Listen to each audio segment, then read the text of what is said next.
o'zining iymonidan faxrlanish, uni yushurmaslik, uningdan izzat his qilish mana bu Ömer bo'lishdir. Qilgan hajlarimiz bilan, yaxshilik yo'liga hajlagan ozroq pulimiz bilan, ma'lum qarimga bergan yoki ma'lum masjidga bergan ozroq sadiqimiz bilan xuddi jannatning ochqusini qo'limizga olgandek xotirjam holda bexud yashaymiz. Agar mendan keyin payg'ambar kelsa edi, Umar payg'ambar bo'ladi.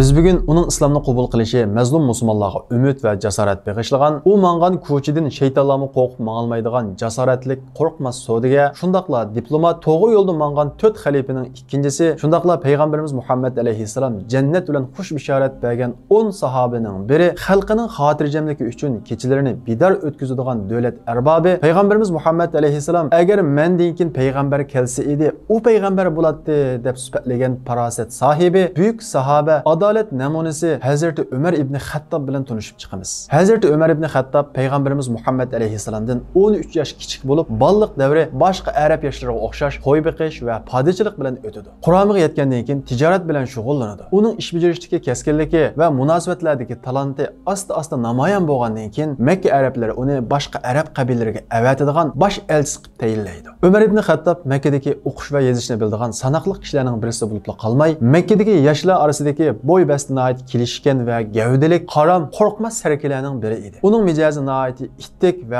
karam idi. Haraqni köp içetti. Şun kişiler onun aldırıp çişiği tegim etti. Peygamberimiz Muhammed aleyhisselam'a vahiy kelgende, yani Peygamberimiz Muhammed aleyhisselam'a peygamberlik vazifesi kelgende, ait az bir kısım kişiler peygamberimizge işinip iman etdi, ama köp kısım kişiler peygamberimizni inkar kılıp iman etmeydi. Peygamberimizni inkar kılgan, peygamberimizge işenmeyen kişilerin içinde Ömer ibn Xattob mu baydı. Ömer ibn Xattob peygamberimiz Muhammed aleyhisselam'a işenmeyli boldu qılmasdan musulmonlarni ait o'chkuratdi va o'zining jamiyatiga va oymoqiga tava bo'lganlardan musulmon bo'lganlarini bilib qolsa, uni tutib akilib, bog'lab, urib, qiynaytdi, iymondan yenishga majburlaydi. Urib, hag'an vaqtida to'xtaytdi. Payg'ambarimiz Muhammad alayhissalomni bo'lsa, yangi dinni ko'tarib chiqish orqali bizning birligimizni buzib o'tdi, bizni ikki qutbga ayirib o'tdi deb nayt yomon ko'radi. Hazrat Umarning musulmonlarga bo'lgan o'chmanligidan kishilar Hazrat Umarning ishki musulmon bo'lsa bo'ldiki, Hazrat Umar aslo musulmon bo'lmaydi deb onun iman etishdan ümidini üzgen idi. Bir gün Ömer ibn Xattob Kabe'de oturayotganda Peygamberimiz Muhammed aleyhisselam Kabe'ye girdi ve namaz başlaydı. Ömer ibn Xattob bu Muhammed'in okugan ayetlerini men bir anlap bakay. Bu zade nem deydi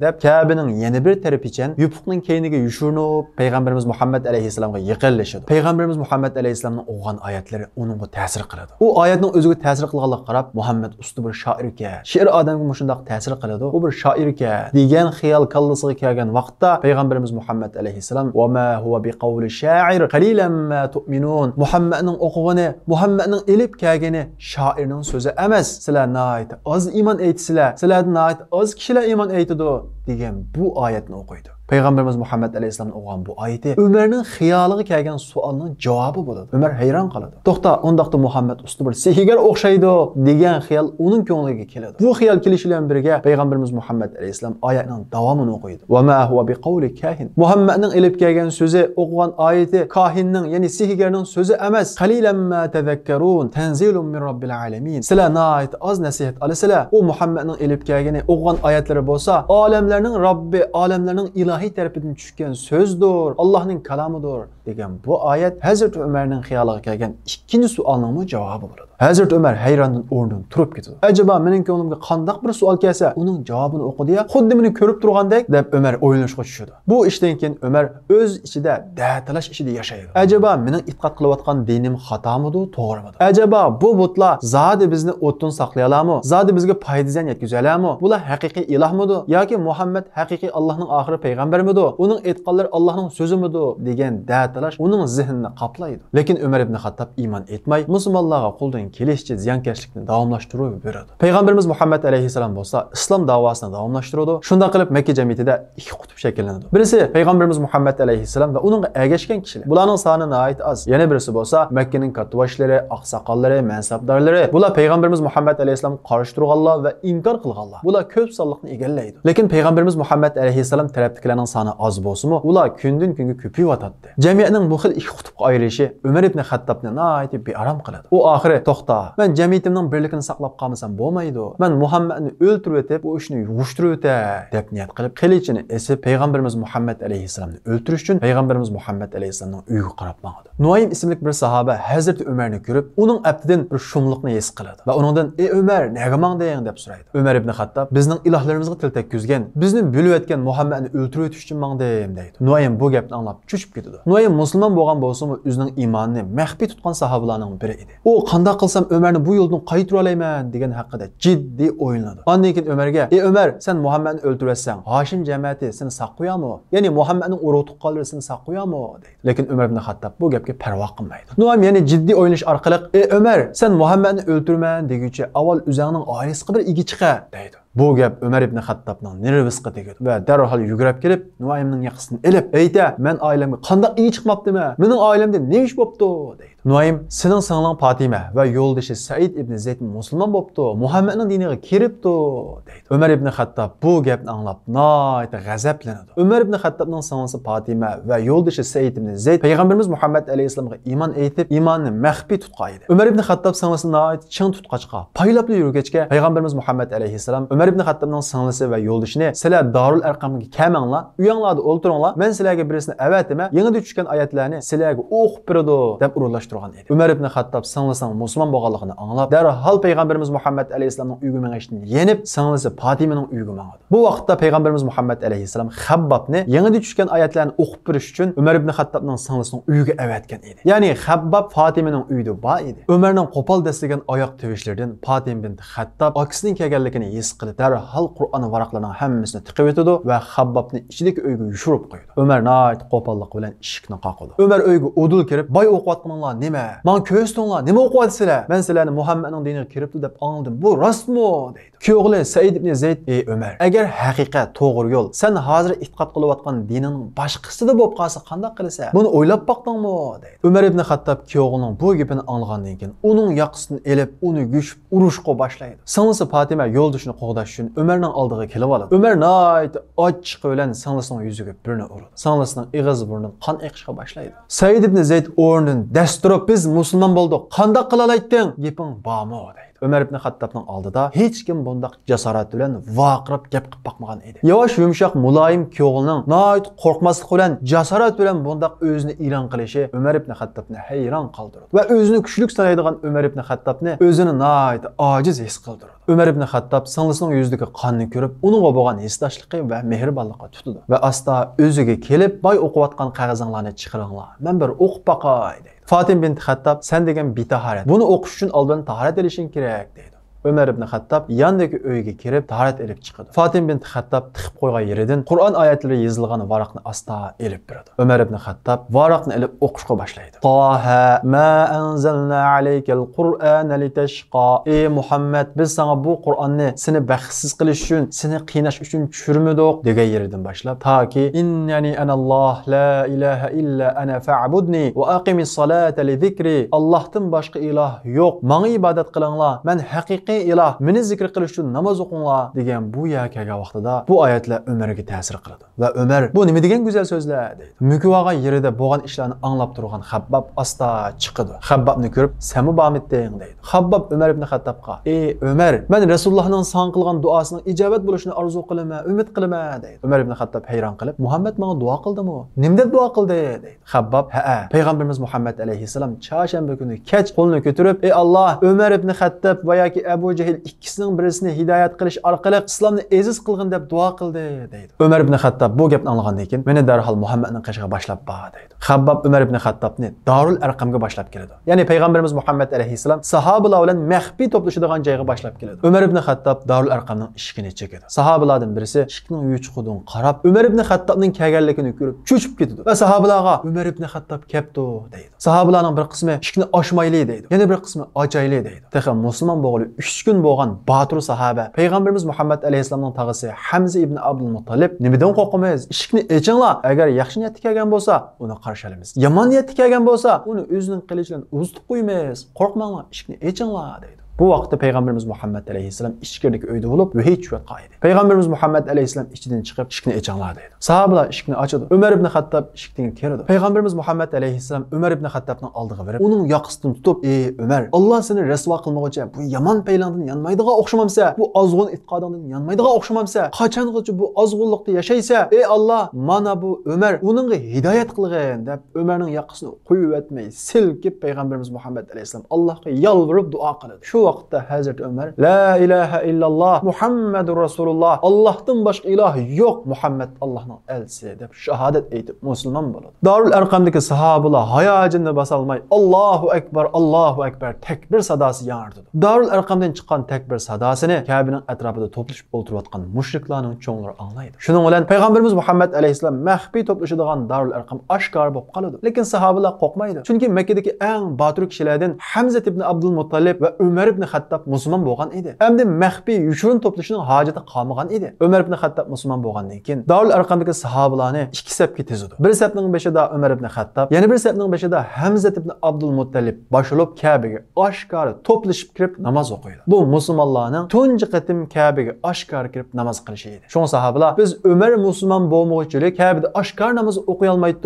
Umar musulmon bo'lgandan keyin izzatning nima ekanligini tetidik deydi. Demak, musulmonlarga nisbatan kuch mana shuningdek muhim. Umar ibn Xattob musulmon bo'lgandan keyin o'zining islomini aslo yushirmaydi va musulmonlarning fir'avni bo'lgan, musulmonlarga eng chong ziyonkashlik qiladigan Abu Jahlning uyiga boradi. Eshikni chekadi. Abu Jahl eshikni ochadi. Umar ibn Xattob, "Ey Abu Jahl, bilib qo'y, men Muhammadning diniga kirdim" deydi. Umar ibn Xattobning bu gapi Abu Jahlning qulqiga chaqmoq chaqqandek anladi. U hech narsa demay Umar ibn Xattobning yuziga eshikni yapqancha kirib ketadi. Umar ibn Xattob Makkaning ko'chalarida aylanib yurib, "Ey xaloyiq, anglanglar, men musulmon bo'ldim" deb o'zining iymonini oshkor e'lon qiladi. O'zining iymonidan faxrlanish, uni yushirmaslik, uningdan izzat his qilish mana bu Umar bo'lishdir. O'zining e'tiqodidan xuduksirash, iymonini yushirish, islomidan xuduksirash aslo Umar bo'lish emasdir. Biz qachoniki o'zimizning iymonidan g'urur his qilganda, izzat his qilganda, faxrlangan vaqtimizda haqiqiy iymonning ta'minini tetiy olamiz. Biz iymondan xuduksirgan siri, o'zimizning iymon e'tiqodini kichiklatgan siri, uni yushirgan siri iymonning ta'minini shuncha tetiy olmaymiz. Iymonning huzurini his qila olmaymiz. Umidsizlik qoplagan mazlum musulmonlarga umid bag'ishlash, ularga jasorat bag'ishlash, umarcha iymon aytish, umarcha yashash bilan qo'lga keladi. Makka mushriklari haddidan eshib, ojiz musulmonlarni ayrim-ayrim qiynab, Makkada yashash imkoniyati qolmagan vaqtida Alloh taolo musulmonlarni Madinaga hijrat qilishga buyurdi. Musulmonlar kechida maxfiy holda biridan ikkidan Madinaga hijrat qilishga boshlaydi. Ammo Hazrat Umar bo'lsa, ko'p kunduzda atrofiga ojiz musulmonlarning 10 nechini elib, qilich va nayzlarini esib Kabening qishiga boradi va mushriklarning cho'nglari to'plashadigan yerga kelib, "Ey xaloyiqlar, anglanglar, mana men Umar ibn Xattob, men hijrat qilmoqchi. Kim onasini yig'iltishni, ayolini tul qo'yishni, bolasini yetim qilishni xolasa, mening oldimni to'ssin" deb e'lon qilib qo'yib, 2 rakat namoz o'qib o'tib, ko'p kunduzda hijrat safariga otlandi. Hazrat Umar Madinaga hijrat qilgandan keyin payg'ambarimiz Muhammad alayhissalomning vazir sifatida payg'ambarimiz Muhammad alayhissalomning yenidan ayrilmay, payg'ambarimiz Muhammad alayhissalomning davosiga o'zining melini va jinni ataydi. Payg'ambarimiz Muhammad alayhissalom uning nurg'ulgan ishlarida, urushlarida maslahat soladi. Hazrat Umar nihoyat farosat sohibi edi. Shuning uchun payg'ambarimiz Muhammad alayhissalom, agar mendan keyin payg'ambar kelsa edi, Umar payg'ambar bo'ladi deydi. Umarning nurg'un fikrlari, nurg'un maslahatlari Alloh taolo nozil qilgan oyatga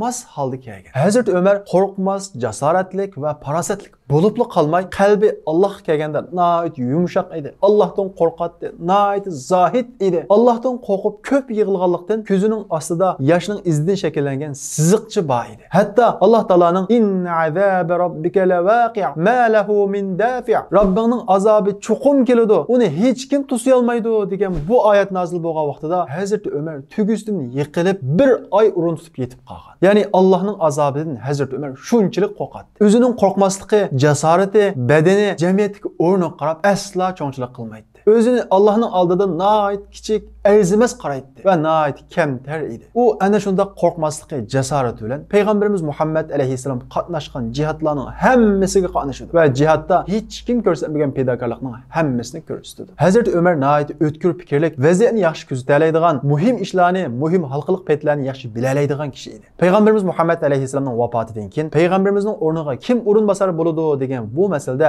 da'talash yuz bergili tasliq qiladi. Hazrat Umar ahvolning vaqtning nihoyat xatarlik va muhim payt ekanligini his qilib, o'tkir fikr bilan payg'ambarimiz Muhammad alayhisalomning urun basarligiga Hazrati Abu Bakrning eng loyiq kishi ekanligini so'zlab kishilarni qoyil qiladi va qalaymaqonchilikning oldini oladi. Hazrati Abu Bakr payg'ambarimiz Muhammad alayhisalomning urun basari bo'lgandan keyin Hazrati Abu Bakrning eng yaqin odam bo'lib maslahatchisi bo'ladi va Hazrati Abu Bakrga Qur'onni jamlash fikrini beradi. Shunday qilib Hazrati Umarning fikri bilan Qur'on jamlanadi. Hazrati Abu Bakr hayotining oxirida o'zining keyingi urun basarlikqa Hazrati Umarni nomzod ko'rsatib vafot topadi. Hazrati Abu Bakr vafot topgandan keyin sahobalar Hazrati Umarni Hazrati Abu Bakrdan keyingi Rasulullohning ikkinchi xalifaligiga muvofiq ko'rib, uni ikkinchi xalifa, ya'ni ikkinchi urun basar xalifa qilib saylaydi. Hazrati Umar xalifa bo'lgandan keyin ba'zi sahobalar uning mijozining ittiqligidan ansirishadi, lekin Hazrati Umar xalifa bo'lgandan keyin ilgirki keskinligi va qaramliqini yo'qotmagan asosda nihoyat muloyim bir odamga aylanadi. Kechalari uxlamay shahar ko'chalarini aylanib, kimning nima dadi va qanday turmushda yashayotidi ularni ko'zladi. Agar bir kishining qiyinchilik tatib qolganligini ko'rsa, uning uchun nihoyat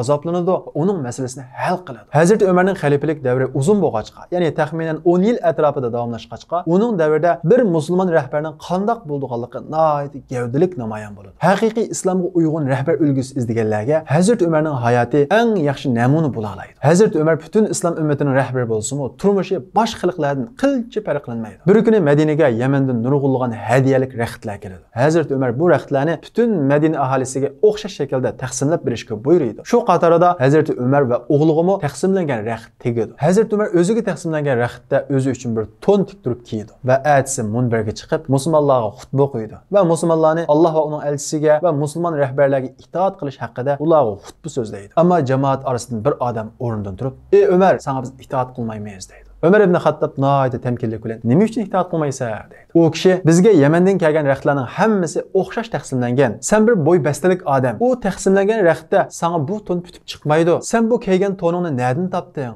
Oldin buning hisobini ber. Ondan keyin biz sana itoat qilamiz" deydi. Umar ibn Xattob nihoyat temkinlik bilan o'g'li Abdullah qarab, "Ey Abdullah, bunga sen javob ber" deydi. O'g'li Abdullah ibn Umar o'rnidan turib, "Ey xaloyiq, sizlarga tekkan raxtdan menga va dadamga o'xshash tegdi. Dadam sizlar degandek bo'y bastalik odam bo'lg'achqa, uning raxti uningga yetmedi. Dadamga raxtni mana men o'zimga taqsimlangan raxtdan berdim" deydi. Buni anglagan heliq kishi endi sana itoat qilamiz deydi. Hazrat Umar heliq odamni ayrim chaqirtib akilib, u odamga ochiqlanmaydi, tanqidlamaydi. "Nemishqa buni ayrim demaysa, mendan kelib so'maysa, nemishqa jamoat bayadi deysa, mening obrazimni tushirsa" deb uni fitnachi yoki dushmanning odami demaydi. Burunqi o'xshash muomala qiladi. Chunki Hazrat Umar kishilarning oldida hisob bera olsam, Allohning oldida hisob berishim oson bo'ladi deb qaraydi. Va Hazrat Umar qandoq bir odam mening xatoligimni ko'rsatib qo'ysa, u odam men uchun eng suyimlik deb qaraydi. Mana bu haqiqiy musulmon rahbarining axloqi. Mana bu umarcha rahbarlik qilishdir. Bugun kunimizdagi ba'zi o'zini rahbar deb atab olgan kishilarning ba'zi mas'uliyatlari haqida surishti qilinsa yoki ularga savol qo'yilsa, fitnachi nima uchun uni ommaviy so'rinda deysa, nima uchun ayrim demaysa, nima uchun telefon qilib demaysa, nima uchun kishilarning orasida bizning obrazimizni tushirsa deb u odamni ujuqtirmoqchi bo'ladi. Hatto dushmanning odami deb uni tuhmat qiladi. Bu na islom qoidasiga uyg'un, na islom rahbarlik tuzumiga uyg'un bir ish emas. Xalq oldida so'ralgan savolga xalq oldida hisob beralsangiz, inovatingiz oshadi, obrazingiz o'sadi. Agar javob bermasangiz, o'zingiz degandek obrazingiz tushadi. Obrazingizning tushishdan qo'rqqanligingiz o'zingizda masala borligini bildiradi. Hatto ba'zi o'zini musulmonlarning rahbari, boshlamchisi deb qarayotgan ba'zi kishilar o'zini muqaddaslashtirib oladi. U haqida gap qilinsa, ya'ni uning mas'uliyati haqida gap qilinsa, uni gunohga bog'lab, Allohdan qo'rqitib, ujuqtirmoqchi bo'ladi. Bunday rahbarlar o'zini musulmon deb qarasa, Allohdan qo'rqish kerak. Sen bir inson xatolashsa, o'zingni musulmonlarning rahbari, musulmon rahbar deb qarasang, hisob berishdan qo'rqma, savolga javob berishdan qo'rqma, boshqalarni fitnachi deb ujuqtirmoqchi bo'lma. Chunki bugun ujuqtirishing mumkin, bugun uni dushmanning odami deb yuqtalishing mumkin, ammo erta qiyomat maydonida,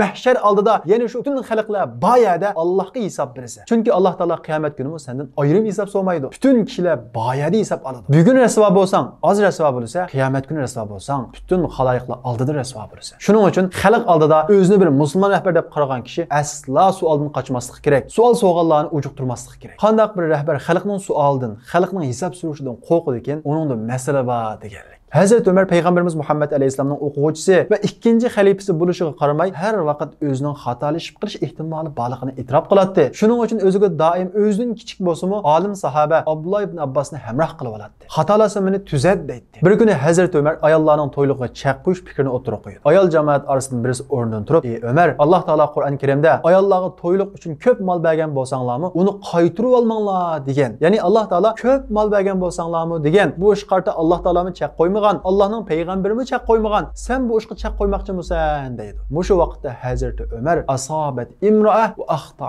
Ömer. Bu ayol to'g'ri aytdi. Ömer xatolashdi deb shu sorunda kishilarning oldida xatoligini yanadi. Mana bu odam bo'lsa-mu, mening inoatim tushib ketami, obrazim xunuklaşib ketami demasdan xatolikni e'tirof qilish, xatoligidan yanalish Hazreti Ömer bo'lish, Hazreti Ömercha yashashdir. Chunki sizning obrazingiz haqiqatdan ustun emas. Bugun obrazingizni saqlab qolish, hurmatingizni saqlab qolish uchun xatoligingizni e'tirof qilmasangiz, ata texmi cho'ng rasvo bo'lasiz. Chunki Allohning nazaridan tushsangiz, Allohning nazarida obrazingiz xunuklashsa, kishilarning oldida obrazingiz allburun xunuklashadi. Shuning uchun har birimiz inson, har birimizning xatolash ehtimoli bor. Shunga mutlaq o'zimizni ma'sum shaklda boshqalarning fikr taklifini mutlaq rad qiladigan bunday mustabid shaklda bo'lib olmaylik. Hazrat Ömer xalqi qanday turmush yashagan bo'lsa, o'zini shu turmushda yashaydi. Xalqi och holatda o'zining to'q yurishini o'ziga asla ravo ko'rmaydi. Onun davrida bir qancha yil ocharchilik bo'lib ketadi. Ya'ni yomg'ir yog'may, qurg'oqchilik bo'ladi. Bu sababli ocharchilik yuz beradi. Xalqi och qoladi. Hazrati Ömer Madinaga davlat xazinasining hammasini xalqiga sarf qilib, xazinani quruqtirib qoladi. Bu vaqtda Hazrati Ömer men xalqim bilan o'xshash yashayman. Xalqim och bo'ladi ekan, men asla to'ng-yog' yemayman deb to'ng-yog' yemaslikka qasam qiladi. To'ng-yog' u davrdagi isil tomoqlarning birisi edi. Ya'ni xalqim och yuradi ekan, men bundaq isil tomoqlarni yemayman deb qasam qiladi. Hatto tomoqlarini xuddi xalqqa o'xshash oz qoldiradi va tomoq yemay Neticede juda uruqlab tini acizleşip ketadi. Lekin bu kunlarni o'tib ketadi. Bir kuni Ömer ibn Xattobning qishig'i o'g'li Abdullah: "Ey dada, men 3 yil bo'ldi heytlik uchun yangi kiyim kiymadim. Bu yil heytmi mening maoshimni oldigan vaqtdan 15 kun burun keladi ekan. Shuning uchun men bu oylik maoshimni 15 kun burun elib tursam, heytlik uchun yangi kiyim kiyib olsam" deydi. Ömer ibn Xattob: "Bo'ladi, bir ma'murga degan" deydi. O'g'li Abdullah: "Unda qo'ysa menga bir xat qilib ber" deydi. Ömer ibn Xattob xat qilib beradi. Abdullah ibn Ömer xatni elib ma'murning qishig'iga boradi. Moliyaga mas'ul ma'mur xatni o'qib, "Ya, xat chalib qapti" deydi. Abdullah ibn Ömer: "Nari chala? Mana dadam o'g'lim Abdullahga maoshini 15 kun beringlar deb yozdi. Buning chaliri yo'q. Dadamning tamg'isimi bor" deydi. Moliyaga mas'ul odam: "Yo'q, chalib qapti. Dadam buning keyniga o'g'lim Abdullah 15 kundan keyinmi yashayalaydi deb yezib bersin, undan keyin men senga maoshingni 15 kun burun beray" deydi. Abdullah ibn Ömer bu gapni anlab cho'chib ketadi va o'zining xato qilganligini his qilib pushaymon qiladi va Ömer ibn Xattobning qishig'iga boradi. Ömer ibn Xattob: "O'g'lim qanday bo'ldi? Maoshini oldingmi?" deydi. Abdullah ibn Ömer: "Yo'q, olmadim. Hech qisi yo'q, olmayman" deydi. "Ayta, nima ish bo'ldi?" deydi. Abdullah ibn Ömer bo'lgan ishlarni dadasiga aytib beradi. Ömer ibn Xattob qo'lidagi qamchini yerga tashlab etib, "Agar u moliya mas'uli sening maoshingni 15 kun burun bergan bo'lsa-edi, men Ömerning qanday odam ekanligini uningga yaxshi tuntib qo'ydi. Men uni bermaydi deb o'ylaydim. Uyim to'g'ri chiqibdi." Demek Ömer ibn Xattob ve onun adamları devlet meliga, onun iqtisodiga mana shunday zohidlik bilan, pokizlik bilan muomala qiladi. Hazrat Ömer o'zining mansibidan foydalanib, urug' tuqqanlarning, bolalarning boshqalar erishmagan imtiyozga erishishdan qattiq cheklaydi va buni xiyonat hisoblaydi. Masalan, o'g'li Abdullah ibn Ömerning bir qancha tugilari bor edi. O tugilarini boshqa umum xalq tugilarini baqtiradigan yayliqda baqtiryapti. Lekin uning tugisi boshqalarning tugilariga qaraganda bekrak, samirgan edi. O tugilarini saqlab bozorga akirganda Hazrat Ömer uni ko'rib qilib, "Sen tugingni sat. Aslidagi onu pulisini elib qilib, keyin qo'shilgan foydasining hammasini davlat xazinasiga qo'shib ver. Chunki yayliqqa qaraydiganlar bu xalifaning bolasining tugisi deb sening tuganga boshqacharoq qaragan bo'lishi, yaxshiroq ahamiyat bergan bo'lishi mumkin. Buningda biz yana kishilarning haqqiga kirib qolamiz" deb buyruq qiladi. Mana bu huquqdagi iffat, mana bu mansabdagi rahbarlikdagi pokizlik. Hazrati Ömercha yashash degan mana shu. Avval tuqqunimdan boshlayman, yenimdagi odamdan boshlayman emas, badalni, qiyinchilikni o'zimdan, yenimdagi tuqqanlarimdan boshlayman, ammo foydani bo'lsa xalqdan boshlayman, eng avval ehtiyojli kishilardan boshlayman deyalish. Mana bu Ömer bo'lish, Ömercha yashash. Shundaqla haqiqiy musulmon rahbarning qilishga tegishli ishi. Chunki musulmon rahbar ularning boshliq emas, xizmatkori. Bugun kunimizdagi o'zini musulmon rahbar deb atqanlar qaraydigan bo'lsa, o'zi xalq nomidan bir ish qiladi. Ya'ni o'zini xalqning vakolatchisi deb qaraydi, ammo qilgan ishlarining hammasiga o'zining urug' tuqqanlarini to'playdi. Sirtdan bir odamni qo'shmaydi. Hatto paloni shuning bolasi bo'lganligi uchun huquq mansab uningga meros qoladi. Hatto huquqni salohiyati bo'lsin, bo'lmasin, dadasidan meros qoldirib qildiradigan ishlar bor. Bu asla islomga uyg'un bo'lmagan bir ish. Bu mustabidlikning tunji qadami. Hazrat Ömer o'zining bolalarining urug' tuqqanlarining xalq bilan o'xshash imtiyozga ega bo'lishiga shu qadar inchga diqqat qiladiki, Hazrat Ömerning Misrdagi o'g'li mast qilg'uvchi ichimlik ichib sog'anlik uchun Misrning valisi Amr ibn As uningga haroq ichkichiga beradigan jazoni kishilarning oldida emas, qasrning ichiga akirib maxfiy holda beradi. Shar'iy hukmni ijro qiladi, lekin boshqalarga o'xshash kishilarning oldida ijro qilmaydi. Chunki bu degan xalifaning bolasi, bunda qilsak yaxshi bo'lmaydi, ta'sir yaxshi bo'lmaydi deganga o'xshagan ijtihod bilan maxfiy beradi. Bu xabar Hazrat Umarga yetgandan keyin o'g'ilni Madinaga chaqirtib, akilib butun kishilarning oldida jazoni qaytadan ijro qiladi. Ya'ni kishilar qanday jazoga uchragan bo'lsa, mening o'g'lim u ishni qilgan bo'lsa-mu, shu jazoga uchraydi deb adolatni haqiqiy shaklda namoyon qiladi. Mana bu payg'ambarimiz Muhammad alayhisalomning mening qizim Fatima o'g'irlik qilsa-mu, uning qo'lini kesma degan hukmining amaliy tatbiqlanish shakli edi. Mana bu payg'ambarimiz Muhammad alayhisalom elib kelgan adolat. Mana bu Umarcha yashash, Umarcha adolat namunasi bo'lish. O'zimizning o'rnini pardozlab, o'zimizning o'rnini yuqori ko'tarib, xalqdan o'zimiz ustun qo'yib olish, xalqdan imtiyozli o'rniga qo'yib olish bu musulmon rahbarining qiladigan aslo ishi emas. Hazrat Umarning davrida tarixdagi buyuk Qodisiya urushi, Yarmuk urushlari elib berilib, Misr, Iroq, Iordaniya, Sham va Qudus qatorliq nurg'ulg'an davlatlar islom jug'rafiyasining ostiga kiradi. Ya'ni Hazrat Umarning davrida islom jug'rafiyasi bugungi kunimizdagi 30 davlatga barobar kiradi. Ba'zi tarix manbalarda Hazrat Umarning davrida yer sharining 3 dan 2 qismi islom jug'rafiyasining ostiga kirgan deb xotirlanadi. Hazrat Umar islom jug'rafiyasining kengayishiga ergishib, yangi ehtiyoj, yangi taraqqiyotning talabiga asosan bir qator iqtisodiy, adliya va harbiy jihatlarda nurg'ulg'an yangiliklarni elib boradi. Masalan, davlat boshqarish ishlarida farislarning divondan foydalanadi. Hazrat Umarning davrida yo'l qo'yilgan ishlar bo'lsa, tarixdagi tunji pochta ishlari yo'l qo'yiladi. Ya'ni xalqaro xatchak o'tadigan ishlar Hazrat Umarning davrida yo'l qo'yiladi. Tunji qatim musulmonlar tomonidan mustaqil pul qo'yiladi. Ilgari qo'llanib kelgan kalendar amaldan qoldirilib, Hijriya kalendari yo'l qo'yiladi. Payg'ambarimiz Muhammad alayhisalomning vafotidan keyin Payg'ambarimiz Muhammad alayhisalomning masjidi tunji qilib kengaytirildi. Ya'ni musulmonlar ko'paygandan keyin masjidga patmaydi. Hazrat Umar buni Payg'ambarimizning vafotidan keyin tunji olib kengaytirdi. Pustat shahri, ya'ni hozirgi Qohira va Kuf shaharlari Hazrat Umarning davrida qurildi. Shundaqla kanallar eshiladi, ko'riklar silinadi,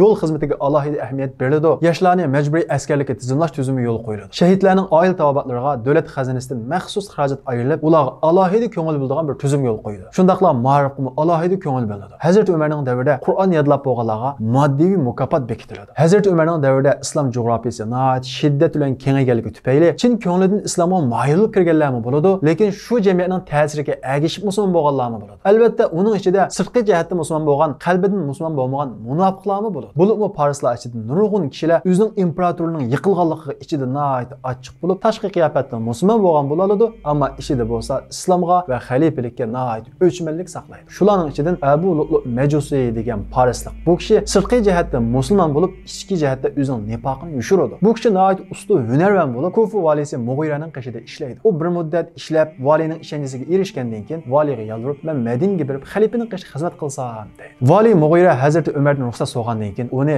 Madinaga avatadi. U Madinaga borgandan keyin Hazrat Umarning turmush ritmini to'xtamay kuzatadi. Bir qancha oy kuzatgandan keyin Hazrat Umarni o'ldirish uchun eng yaxshi fursat atdeganda bomdod namoziga turgan vaqtida mudofiyaning eng ojiz payti ekanligini planlab, shu vaqtda o'ldirishni planlaydi. Shunda qilib, milodiy 644-yili 11-oyning 3-kuni, Hijriya 23-yili 12-oyning 23-kuni atdeganda Hazrat Umar bomdod namozi uchun masjidga mangadi. Masjidga chiqib, kishilarga imom bo'lib, sapros deb bo'lgandan keyin bomdod namoziga shuru qiladi. Bomdod namozini o'qiyotgan vaqtida Abu Lu'lu Majusi degan bu mushrik, bu munofiq Hazrat Umarning keynidan pichoq urib, Hazrat Umarni nihoyat ig'ir yaralantirdi. Yendiki sahabalar uni tutib olishga tamshir ediyu, lekin bu munofiq atrofdan 13 odamga pichoq urib, uning bir qanchisini o'ldirdi. Sahabalar uni to'n bilan o'rab besib oladi. Qechq amal topolmagan bu munofiq o'zini o'ldirib oladi. Hazrat Umar bo'lsa, nihoyat ig'ir yaralangan holda yerga yiqiladi va Abdurrahmon ibn Avfga "Sen namozni imom bo'lib o'qib ber" deydi.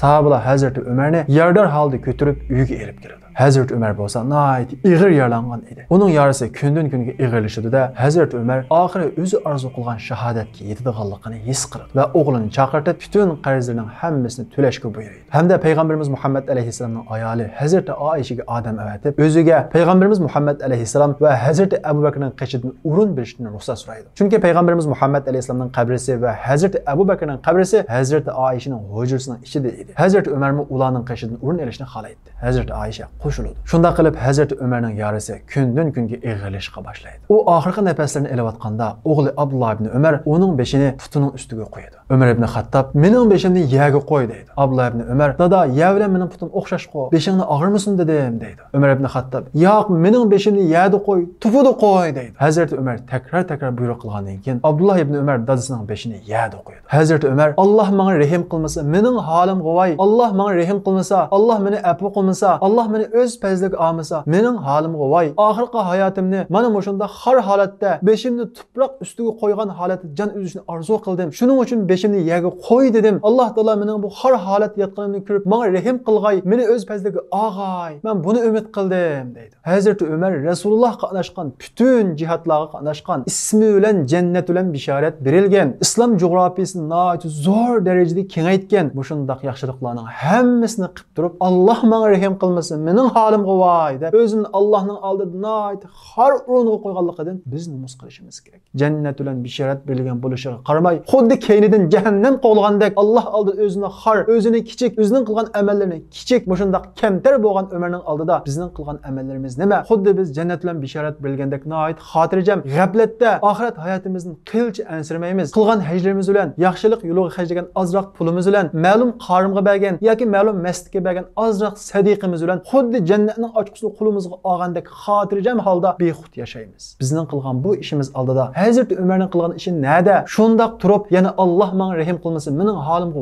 voy deydi. Ammo biz nima uchun zodi xotirjam? Qaysi qilgan ishimizga xotirjam? Hazreti Umar o'zini ana shundoq ansirayotgan paytda Abdullah ibn Abbas, ey xalifa, ey mu'minlarning amiri, sizlar payg'ambarimiz Muhammad alayhisalomni butun kishilar inkor qilganda sizlar ishalla. Shundaqla payg'ambarimiz Muhammad alayhisalomni qo'dillar. Payg'ambarimiz Muhammad alayhisalom qatnashgan jihadning hammasiga qatnashlar. Rasululloh sizdan rozi bo'lgan holda vafot topdi. Mana hozir bo'lsa shahidlik maqomiga yetish oldida turyaptilar deydi. Umar ibn Xattob bu gapni anglagandan keyin, ey Abdullah ibn Abbas, bu gapni menga qayta bir degan deydi. Abdullah ibn Abbas bu gapni qayta takrorlaydi. Hazrati Umar mana shundoq gaplar bilan o'zini xotirjam bo'lgan kishi, oqibatidan ansirmagan kishi, dozoq azobidan qo'rqmagan kishi, o'zini oldigan kishidir. Men shu topda yer zamin to'shqichilik oltinim bo'lgan bo'lsa-mu, shunimi Alloh yo'lida sadiq qilib, yaxshilik yo'llariga hajlab, dozoq azobidan qutulgan bo'lardim deydi. Yani meni Allah Teala cennet ehli dedi. Endi men pul mallarımdan ballarımga qaldıray demaydim. Şu pul mallarımdan hammasini Allah yo'liga hajlab cehennem azabını saqlash uchun tirishgan bo'lardim deydi. Mana bu sahobalarning Alloh qo'rqusi, cehennem qo'rqusi. Bunun qaraganda biz o'zimizning ne kadar bexud, ne kadar xotirjam ekanligini his qila olamiz. Alloh Teala bizni bu bexud uyqumizni uyg'otsin. Biz nada? Biz nima ish qildik? Islom uchun nima ish qildik? Pulimizning qanchalik berdik? Hayotimizning qanchalik adadik? Islom xiyolimizda bormi? Musulmonlar nega beryotdi? Musulmonlarning ahvoli nada? Musulmonlarning ahvolini yaxshilash uchun men nima ish qildim? Bu savollarni o'zimizdan so'raylik. Jannat bilan bishorat berilgan sahobalar endi mening ishim bitdi demasdan ana shunda har holda Allohga yelinadi ekan, Allohga yalvaradi ekan. Bizdagi bu bexudlik nereden keldi? Ey Allah, bizni bexudlikdan qutuldirgin. Bizga payg'ambar sevgisi ato qilgin, islom sevgisi ato qilgin. Bizga sahobalardek yashaydigan ruh ato qilgin. Chunki biz sahobalar ishongan Allohga ishongan, sahobalar ishongan payg'ambarga ishongan, sahobalar iymon etgan Qur'onga iymon etgan kishilar. Shundaqla shu sahobalar kirgan jannatga kirishni orzu qildigan kishilar. Shundaq turib, sahobalar tirishgandek tirishmasak, sahobalar o'zini atagandek atamasak, asla ular kirgan jannatga kirolmaymiz. Asla xotirjam bo'lishga tegishli kishilar ana shular edi. Chunki Hazrati Umar ismi bilan jannat ahli deb bishorat berilgan sahobalarning birisi edi. Shunda qilib Hazrati Umar payg'ambarimiz Muhammad alayhisalomning o'quvchisi, payg'ambarimiz Muhammad alayhisalomning ikkinchi o'rinbosari, payg'ambarimiz Muhammad alayhisalom agar mendan keyin payg'ambar kelsa, Umar payg'ambar bo'ladi degan buyuk sahoba milodiy 644-yili 11-oyning 7-kuni jon uzib shahodat sharbati ichdi. Bu vaqtda Hazrati Umar 53 yoshda edi. Alloh taolo Hazrati Umarga rahmat qilsin. Alloh taolo bizning rahbarlarimizga, o'zini musulmonlarning rahbari, o'zini musulmon rahbar deb qaragan kishilarga Hazrati Umardek adolat tuyg'usi ato qilsin. Mansabda, huquqda iffat ato qilsin. Alloh taolo bizga Hazrati Umardek yashaydigan ruh ato qilsin. Jannatda ular bilan birga bo'lgan nasib qilsin. Hazrati Umar vafot etishdan burun Rasulullohning yeniga dafn qilinishi uchun Hazrati Oyshadan ruxsat so'ragan bo'lsa-mu, Oysha mening xalifa bo'lganligim uchun, ya'ni xalifalik nomimdan ruxsat bergan bo'lib qolmasin deb vafot topgandan keyin o'g'liga vasiyat qiladi. Men vafot topgandan keyin Hazreti Oyishadan yana bir qatim so'ranglar. Meni payg'ambarimizning yoniga dafn qilinglar. Agar ruxsat qilmasa, meni boshqaga dafn qilinglar deydi. Hazreti Umar vafot topgandan keyin o'g'li Hazreti Oyishadan yana bir qatim ruxsat so'raydi. Hazreti Oyisha yana ruxsat beradi. Shunda qilib Hazreti Umar payg'ambarimiz Muhammad alayhissalom va Hazreti Abu Bakrning yoniga dafn qildi. Hazreti Umar vafot etish oldida 6 kishilik saylam hay'ati tuzib, mushu 6 kishining ichidan bir odamni mendan keyingi o'rinbosarlikqa saylanglar. Agar ular ma'lum muddatgacha orasidan birini o'rinbosar qilib saylanmasa, bu 6 kishining hammasini o'ldirib etinglar deb buyruq qilib vasiyat qildi. Ya'ni Hazreti Umarning bu keskin qarori qaramoqqa qaramliqdek, qo'rqinchliqdek ko'rinsimi, lekin keyingi ixtilofning oldini olish uchun keskin ilingan to'g'ri bir qaror edi. Darvaqa Hazreti Umarning vafotidan keyin bu 6 kishilik saylam hay'ati bir qancha kun datalash qilish orqali Hazreti Umar belgilab bergan muddatning eng oxirgi kunisi Hazreti Osmonni Hazreti Umarning o'rinbosarligiga tayinlaydi. Shunda qilib payg'ambarimiz Muhammad alayhissalomning 3-xalifasi, to'g'ri yo'lda mangan 4 xalifaning 3-chisi Hazreti Osman, Hazreti Umardan keyingi musulmonlarning xalifasi bo'ladi. Xo'sh, undaqda Hazreti Osman qandoq kishi, qandoq bo'lib musulmon bo'lgan, uning islomga qo'shgan tuhfalari qaysi? Bu haqda kitoblar Alloh qiziqsanglar, diqqatinglar kelarki darsimizda bo'lsin. Sahabilar izidin, chaqnagan izzat nuri, o'tgani siqin idin, haq islomning tulbuli. Başakmaz kafirlar, şiddet bilen atseli, Hamza Halid Musab'tek, şir yürek oğlanları.